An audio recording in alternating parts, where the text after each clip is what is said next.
তো গাইস তোমরা দেখতেই পাচ্ছ আমাদের গ্রুপে আছে আমাদের একজন সাবস্ক্রাইবার, আর এই সাবস্ক্রাইবারটা কিন্তু একজন নিউ প্লেয়ার। সে কিন্তু ওল্ড ফ্রি ফায়ার সম্পর্কে কিছুই জানে না। কে বলছে আমি জানি না? আমি সবই জানি। তখন চলতো ক্রোনোর অরা।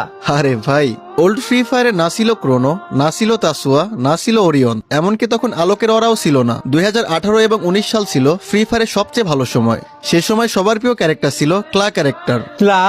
এইটা আবার কোন ক্যারেক্টার? আরে ভাই, তুমি তাও জানো না? ওই সময় একটা জনপ্রিয় ক্যারেক্টার ছিল ক্লা, আর সবাই প্রাইমারি ক্যারেক্টার হিসেবেও ব্যবহার করতো ক্লা।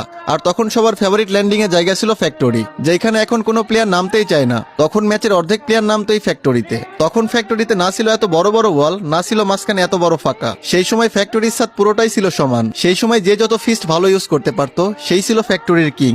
আর তখন ছিল বাউন্টির সময়, একটা কিল করতে পারলে গান পাওয়া যেত, আর যে গান পেত সবগুলা কিল তারই হয়ে যেত।